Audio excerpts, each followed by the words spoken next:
Morning, boys and girls. Welcome back to another behind-the-scenes virtual 360 tour. My name is Chris, and we are in a fantastic place. If you are a fan of chemistry, if you're a fan of biochemistry, you're going to love this place. I'm going to kick it off to Erin. She's going to introduce to you who we're talking to today. Erin? Hi, everyone. Welcome. Our technical education today is in the laboratory at Advent Health, and you can see, if you pan your camera around, you can see there are many people working down here to run lab tests for patients who are here in the hospital. I have with me here first Nasser, and Nasser's going to talk a little bit about his career path and how did he get to this working here today in this lab. Nasser, tell us a little bit about yourself. Right.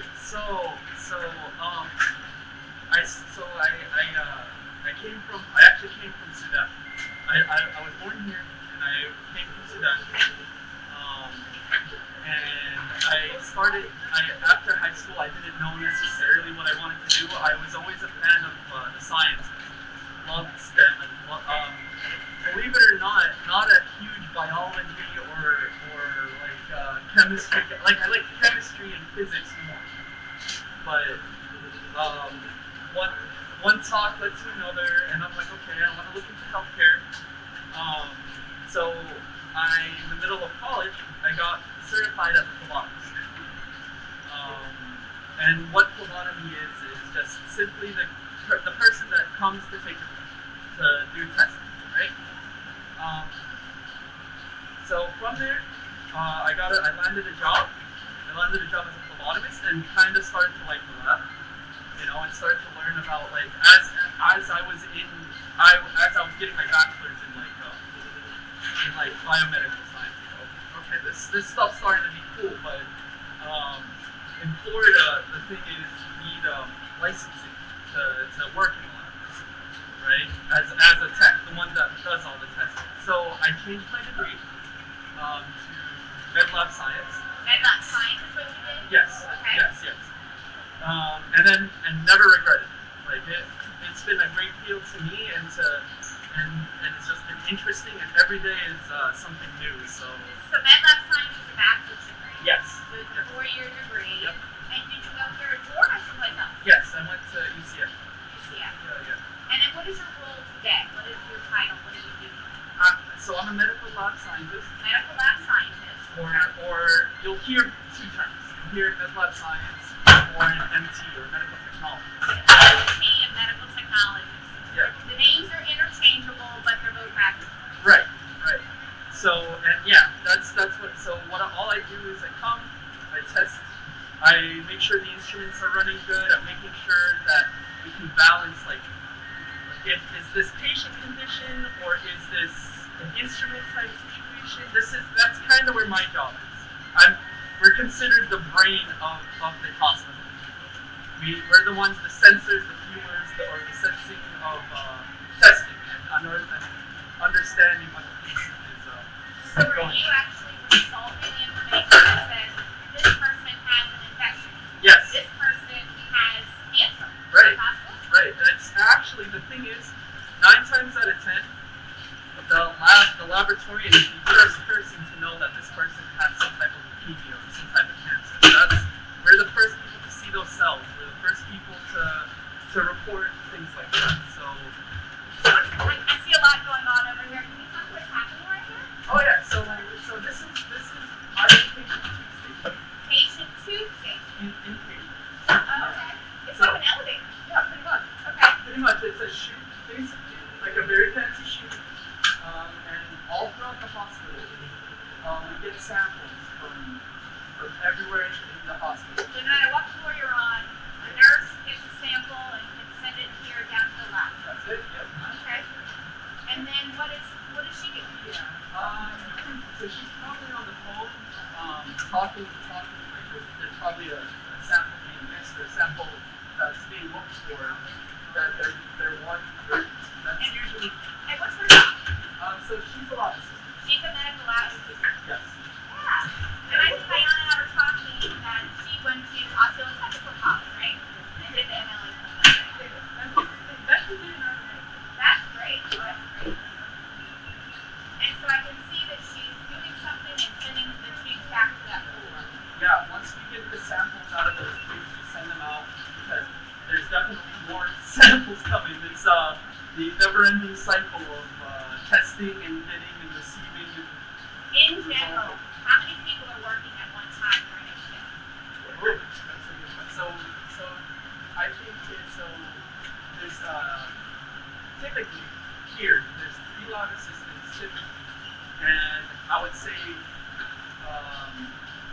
to 5 med techs. 4 to 5 med techs.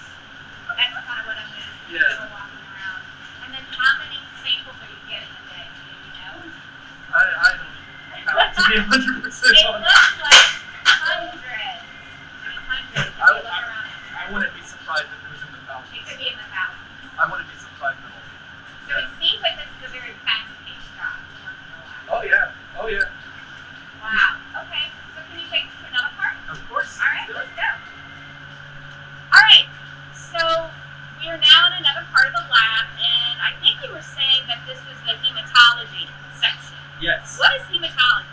Okay, so hematology, plain and simple, it's the study of blood. That's what the roots of it is. Like hema meaning blood, pathology is the study of it. Okay. So basically, the job of the hematologist is to look at cells, count them, quote unquote, which I'll explain when I start talking about the instrument, and then do what's known as a differentiate between these certain cells. Oh, you mean we can look at red blood cells, and white blood cells? And even different types of white blood cells. Wow. Okay, and these machines do it. Yep. The machines do it, and as you guys can see, there's some scopes right here. So do we. Okay. So let me go ahead and talk about this instrument. It's basically a cell counter. That's like its main job is to, because as you guys can see, let me actually gloves. Yep. You gotta be wearing gloves in the. That's right. It's important. Oh yeah. Always use standard precautions. Standard precaution, always. As you guys can see, it's blood isn't this like fluid, like it's fluid. You but can there's- You hold it closer. Yeah, okay. Yep. Yeah, so it's not. You can imagine that there's like millions of cells, right, in this little container of fluid, right? It's all different types of cells, red cells and white cells. So it wouldn't make much sense for me to be like, okay, grab a counter and count every single one of those cells. So what this instrument does is it runs the sample, takes a drop, and then does what's known as an impedance. So it just runs the cells through a current, and it basically is like, okay, this is this cell, this is this cell, this is that cell. Very high tech. Very high tech stuff. Very There's high one tech. coming out right now. Yeah. Yeah. Oh. You see what's going on with it. I'm doing manual. Oh, okay. Doing a manual check of that. Oh, Yeah. okay. Basically. So this side of the instrument is it makes slides for us actually. Microscope slides, right? Microscope stuff. Oh, Yes. so they'll take that out and then they can place it on the microscope. Yeah, I can show you guys actually.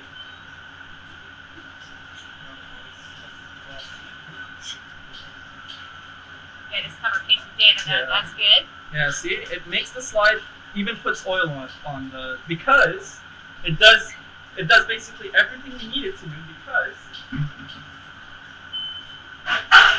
the majority of our slides can actually come onto this computer. And will, let's see if I can do this off of patient data, Sure, thank you very much. save you guys the editing time. Appreciate that. Okay, so basically it'll take pictures of our white cells, and Awesome. Those are white cells, okay? Yep, and actually let's break this down real quick. Alright. So these are neutrophils. These are the main fighters, if you will, of Neutrophils, eosinophils, all those. basophils, yes. Okay. So these are the main like fighters of disease, of bacterial infection that you could get, right? Yep. So if a patient has a high count of those cells, then you're looking for some kind of infection. But yeah, it's typically bacterial, could be inflammatory. That's typically what we're thinking when we see that high neutrophil. The eosinophils, some pretty little cells over here, are usually tied with allergic reactions or parasitic infections, but given that we live in the West, it's most likely an allergic type situation. So this patient looks like he or she is having a very high eosinophil count. So I'm thinking something along the lines of an allergic reaction. Allergic reaction. Yeah. That's really cool. And so you go to school and you can actually, you're not the MD, No. but you really are helping that MD to really come across to what that diagnosis is. Right. We're basically like the eyes and ears of for the MD. We see these stuff and we'd be like, okay, this is what I'm seeing. This is what I'm seeing. Obviously, the MD has to see lots of patients, so he doesn't have time to be coming down and looking at every single. So that's our job. That's what we do. So lab techs have to have a good working knowledge of microscopes, good vision, obviously, Of course. seeing those things, and they also have to have some tech. They have to have some technology here to be able to run these machines. I always think of it like this. We have to be able to understand not only the we're an in-between between biologists or biochemists or like biologists in general or anatomists and physiologists, and we also have to be engineers in some sense because we have to understand, like, for example, impedance from an electrical current or this instrument covers clot-based. So it runs the same thing in reverse essentially. So it will run a current until it clots, and then there's a timer running at the same time. How So fast is that blood clot? right, Which is important for patients in surgery. We need to know that clotting time. right. Awesome. All right, well, let's go someplace else. All right, Next let's step. do it. Let's do it. All right, so now we move into a different area of the room. So, Nasser, tell us. I think you said this is the chemistry you're done. What does that mean? So your body does a series of chemical and metabolic reactions. Obviously, you eat food, you drink, you live. Just living is a series of these chemical reactions. Okay. So that's what we're trying to measure, essentially. We look at things like electrolytes. I'm sure you guys have seen like Gatorade and all this. Yeah, it always says drink those electrolytes. Electrolytes, they're very important. They run a series of functions throughout our body. We measure kidney function, we measure liver function, we measure vitamins. Essentially, the whole point of this lab is to make sure that your reactions. But you're not taking pieces of our kidneys and livers, right? No. Okay, so what are you testing that's going to tell me that my kidney's working? So it's a series of metabolites, and all metabolites mean is the byproducts of these chemical reactions that are happening in the liver or happening in the. So are you testing my blood and my urine? Yes. Okay. Yes. So that's going to tell me, but it'll be specific to running a test for the kidney. Yes. Okay. Yes. So, like for example, best tells of kidney function, for example, would be two tests. You have the creatinine and the BUN, or blood urea nitrates. Those are waste products of muscles that usually get through and filter through the kidneys. So if you're showing lower amounts, then you have a sort of healthier kidney function as opposed to higher amounts. So those samples are sent somewhere from the hospital, patients to test some kidney function, and they run through these machines. Yeah, pretty much. So what is this thing? Like, how does this thing work? Okay, so it's So I can see, they probably can't see, but it's running tests right now, right? yes. I would open it up, but it freaks It's out running when you a test. yeah. Got it. So all it does is you have your sample, it runs through, it aliquots or takes off a bit of that sample, and then runs it through a series of chemical reactions. And these are known chemical reactions that we can control. And then we shine a light through these reactions, and that tells us, for most tests, that tells us, okay, this is how much of this you have. So What the levels are. what the levels are, and we can do this because there's the concept's called spectrophotometry. Okay. As the light shines through a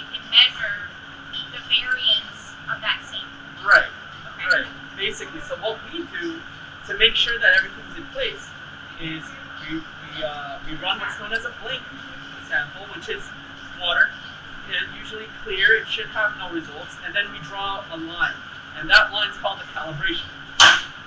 Right? And then, once we have established the line, math, double slope, intercept, I'm sure high schoolers and middle schoolers know that very well.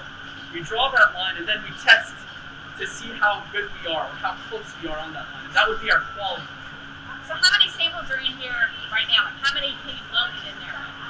Oh, I mean, I would say around, in the hundreds, for sure.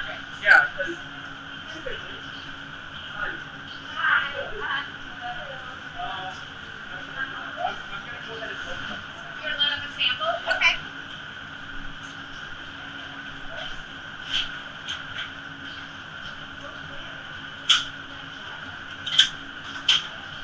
So, you have You wanna move this way? Yeah. get these samples uncapped. I'm organizing them based off of where they need to go on the instrument. Okay.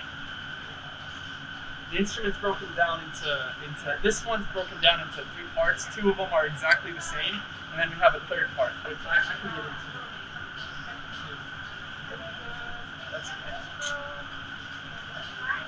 another extra. And this is patient's blood, right? Yes, these are all patient samples. Okay. See? And two even tells us like what to run and like what type of additives or what type of preservatives are in this, so we can keep the blood going. So I'm gonna come on here. Okay.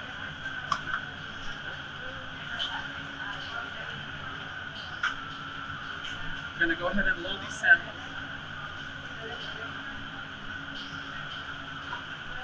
So these are all ER samples too, so we need to get them going as soon as possible. So we're gonna start, right? So then the instrument's gonna, take a minute. You're gonna see this little metal arm right here. I know it's hard to see, but it's gonna drop down like that. Push it all the way to the back, right? And then a conveyor belt is gonna come and take and move them to this. So when I was talking about the size, right? These 2 will run your main chemistries.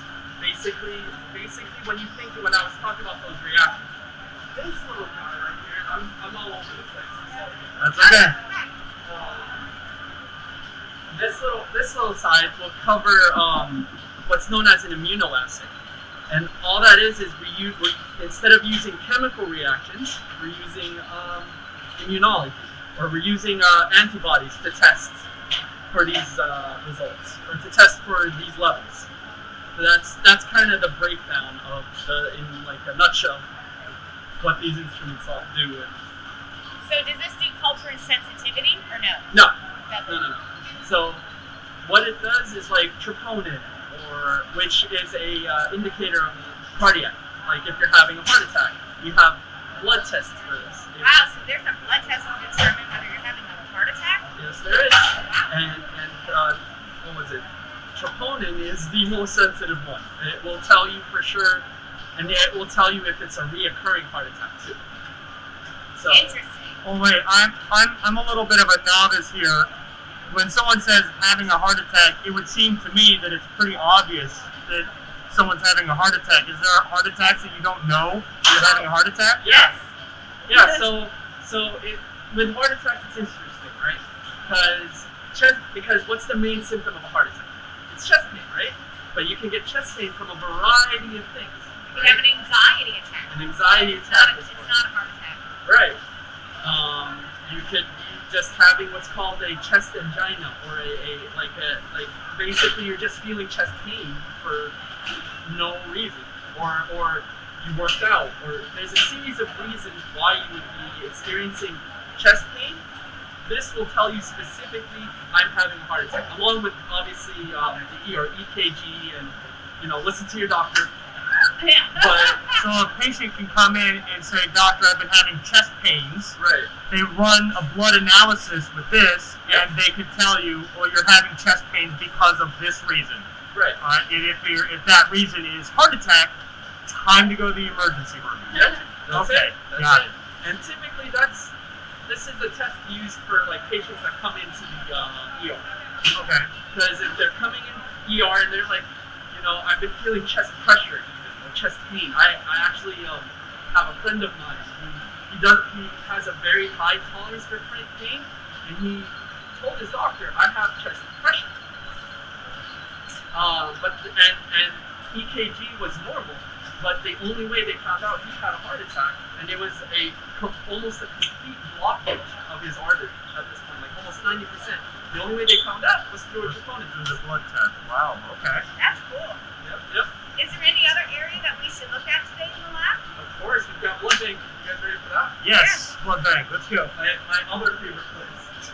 Okay, so now we're at what I think is the most fascinating part of the lab. It's actually my favorite part, and this is blood banking. So I know that if I come and I donate blood, that they have to do certain things to that blood to make sure if they're going to give it to someone else, that it's the right blood, and that it's clean, and that everything is ready and set to go. Right. So tell me about, because there's a lot going on out there. So tell me about what's happening. What happens when, patient in the room, some hospital work, needs blood. What does the blood bank do? Okay. So to tie it all in, right? Sure. There's this thing called our blood banking, in its like scientific name would be called immunohematology. Hematology. Right. Okay. So now we're thinking about not only blood study, but we're also thinking about its ties to immunology, or ties to your immune system, right? So when we get like a patient that comes in like a low hemoglobin, which means they're low on blood, either through blood loss or some type of anemia or some type of situation going on, we first need to know what their type is. We need to know what their type is. And you've seen those terms before, like, oh, I'm O pos, I'm B neg, I'm AB pos. Oh, so AB positive and B negative and O, AB and O, right? Yes. Positive and negative. So there's 6 types, right? Oh, I'm about to blow your mind. No, Oh. there's a lot. There's a lot. Every time I saw the chart, it always said 6. It There's a whole did. bunch more. Yeah. Okay. So Blow my mind. let's talk about those main types first, right? You have A, B, and O. Okay. Okay. And you can have variations of it, right? Or like A, B, or and for example, this is me keeping it very broad, right? Right. Yeah. Then let's talk about what does positive or negative mean. Like if you say I'm A pos, what does that mean, right? Positive is part of a series called the Rhesus series, right? And cool factoid about that. It was discovered because it was found in rhesus monkeys.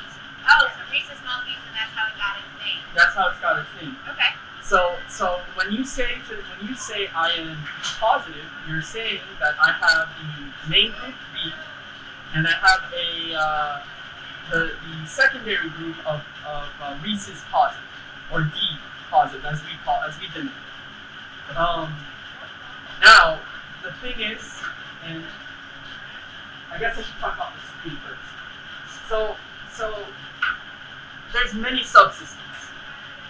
Many subsystems on top of that. You have things called like Kel and Kid and Duffy and All these names to make sure that it's a specific blood type or a specific place. right. These are all known as antigens on your red cells that if you have antibodies to it could cause problems for the patient. So we have to account for all of that. So let's see if we can do this. You run what's basically called an antibody screen, right? You take the water part, or the plasma of the patient. Am I covering this? I'm not covering this. Got it. You can Okay. hold it too. Cool. Yeah, that's it. Yeah. You got you take the plasma part, and you run it. If the screen is negative, you most likely don't have an antibody, and you're safe to just get straight product. But like this one, with this patient, if it's positive, we have to find compatible units, not just in terms of type and the rhesus type, but in terms of these subtypes as well. So it gets very complicated as far as, and that's what I'm assuming you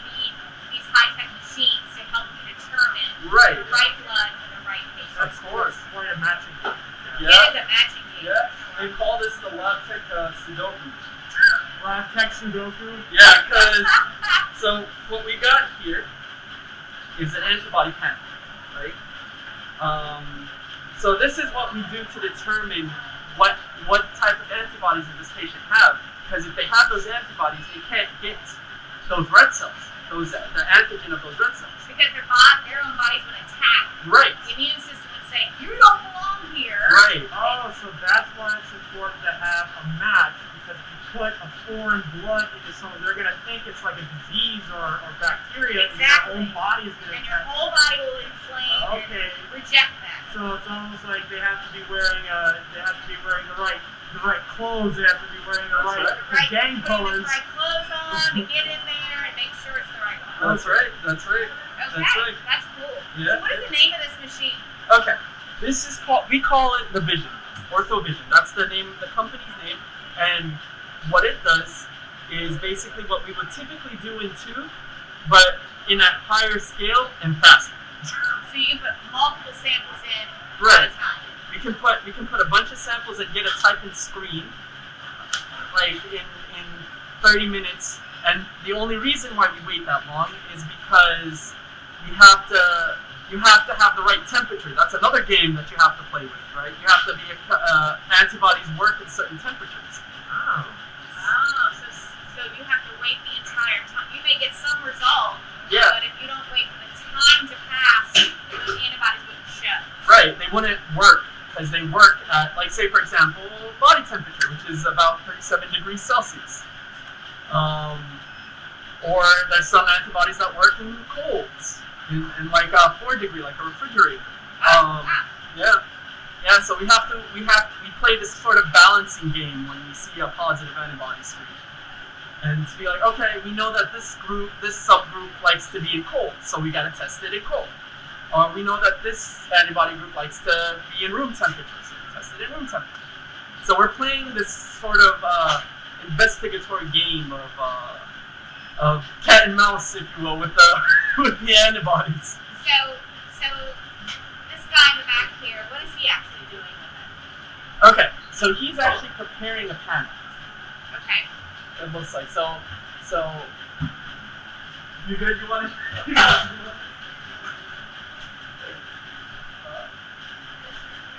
Let me come over here. Yeah, so he's actually learning. He's actually a student with us. Awesome. Great. So I'm gonna put him on the spot because why Because not? you're a student, right? Yeah. You're just learning how to do this. I mean, we learn from school, Of course. Of but course you just do. training now. You're in your internship part of your work. Yes. Yeah. So now you're actually figuring out, you're setting these blood specimens to go in that machine? Yeah. So actually we. Or in this one? Yeah. This is just a centrifuge and an incubator. Okay. Okay.